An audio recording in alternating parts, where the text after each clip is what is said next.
राहुल गांधी को प्रेम शुक्ला जी जननायक बोलने पर आप लोगों को क्या आपत्ति है? उनके नेता हैं, वो जननायक हैं, ये सच है कि जेपी को लोकनायक के तौर पर जाना चाहता था, लेकिन उनकी पार्टी के नेता है, वो बोल रहे हैं, आपको नहीं बोलना, आप मत बोलिए, क्या दिक्कत है आपको? वो नहीं, जननायक कहाँ से हो गए, सिर्फ इतना ही पूछ रहे हैं। हाँ। कौन सा जन आंदोलन उन्होंने किया? भ्रष्टा नायक कचार के नायक हैं, भ्रष्ट नायक हैं, गालीबाजी के नायक हैं, गालीबाज नायक हैं। लेकिन जनता के कौन से आंदोलन को जेपी को जब लोकनायक कहा जाता है तो उन्होंने इस देश में संपूर्ण क्रांति के आंदोलन का सफलतापूर्वक नेतृत्व किया। उन्होंने वंशवाद की सत्ता को उखाड़कर फेंका। इन्होंने क्या किया? वंशवादी सत्ता को संस्थापित करने का दुष्कर्म। इसके अतिरिक्त इनका क्या योगदान है, जरा बताइए, जवाब दीजिए इसका। नहीं, देखिए अंशुल जी, राहुल गांधी को लेकर जो बीजेपी का आरोप है वो ये है कि आपकी पूरी पार्टी का फोकस रहता है पैकेजिंग, रीपैकेजिंग, लॉन्च, रीलॉन्च पर।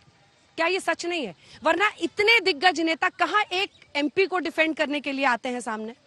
अंशुल जी, राहुल गांधी जी की अगर बात आप सुन लेते, वो कई सालों से चेतावनी दे रहे हैं, वो आगाह कर रहे हैं। कोविड के बारे में उन्होंने कहा था कि बंदोबस्त कर लीजिए, तैयार कर लीजिए, आपको नहीं तो हम भारी संकट में पड़ जाएंगे, लेकिन उन्होंने नहीं सुना। बार बार वो चेतावनी दे रहे हैं। चीन में यहाँ पर हमारी जमीन में आके बैठा हुआ है प्रधानमंत्री जी या कार्यपालिका, उन ध्यान नहीं दे रही है। भारत जोड़ो आंदोलन भी एक तरह से एक जो मुहिम जो उन्होंने शुरू की थी वो इसीलिए की थी ताकि हम कार्यपालिका का आतंक, यहाँ जो गैर बराबरी है, यहाँ जो गरीबी है, मुफलिसी है और यहाँ पर जो नफरत फैलाया जा रहा है, जो नफरत का माहौल है, उसको हटाएं। अरे ये लोग क्या जानते हैं भारत जोड़ने की बात?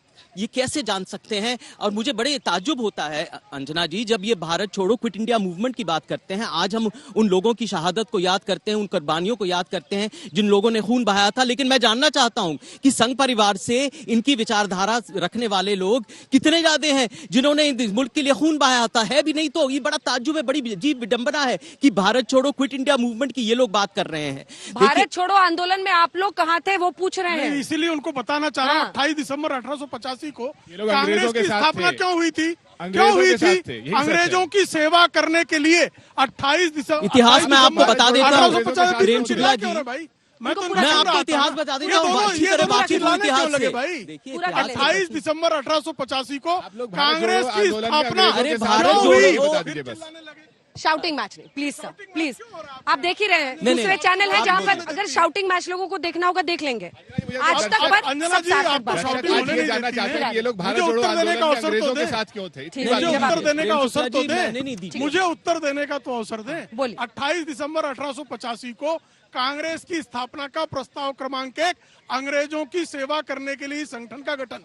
16 इनके जनरल सेक्रेटरी अंग्रेज अधिकारी, पहला गवर्नर जनरल अंग्रेज अधिकारी, एडविना के चरणों को जो संवारने वाले हैं, उन्होंने इस देश को स्वतंत्रता दिलाई। निश्चित तौर पर भारत छोड़ो आंदोलन ही नहीं, स्वतंत्रता आंदोलन में पूजनीय हेडगेवार जी भी थे, डॉक्टर श्यामा प्रसाद मुखर्जी भी थे और अटल बिहारी वाजपेयी भी थे।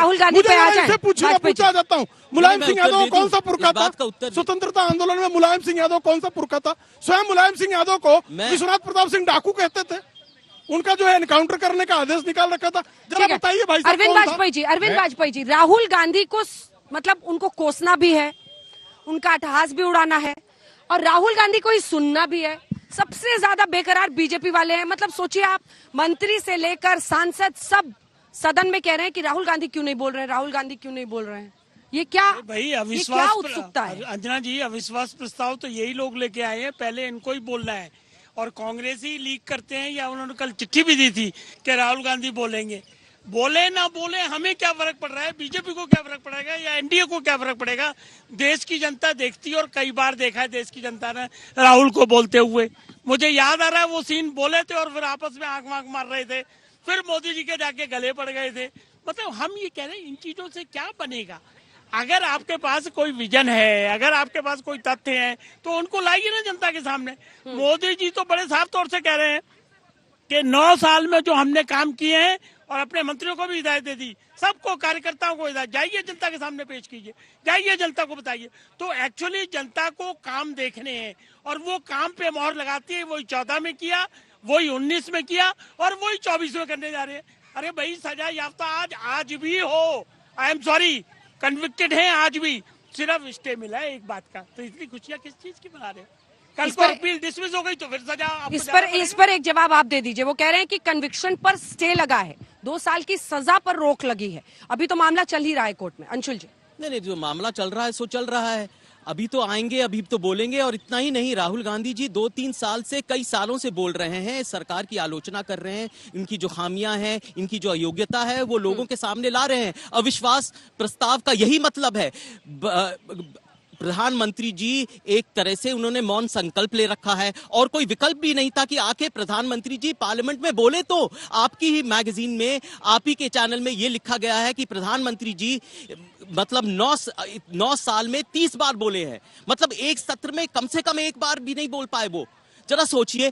और मनमोहन सिंह जी 70 बार बोल चुके थे जब यूपीए की सरकार थी, तो कि उनको क्या परहेज है बोलने से, क्यों इस तरह से मौन धारण कर रखे हैं? आइए बोलिए, कार्यपालिका तो उनकी जवाबदेही होती है ना, उनसे जवाब पूछना विपक्ष का हक होता है। घनश्याम जी एक कमेंट जल्दी से आपका। आज भारत छोड़ो आंदोलन के दिन में कहना चाहता हूं कि अगर 1942 के उस आंदोलन में संघ परिवार के पुरखों ने अंग्रेजों का साथ नहीं दिया होता तो भारत 1945 में आजाद हो गया होता।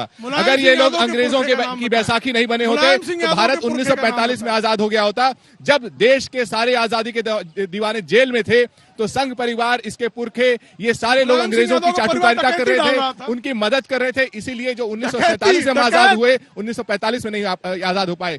ये गुनाह संघ परिवार के माथे पे हमेशा रहेगा। इनकी राष्ट्रभक्ति खोखली है और आज जो अविश्वास प्रस्ताव आया है, अविश्वास प्रस्ताव आया है मणिपुर के ऊपर, आप मणिपुर के बारे में बोलिए। मणिपुर के ऊपर ये लोग एक शब्द नहीं बोलेंगे। एक गाना है, छुप छुप करना देख, छुप छुप करना देख, छुप कर।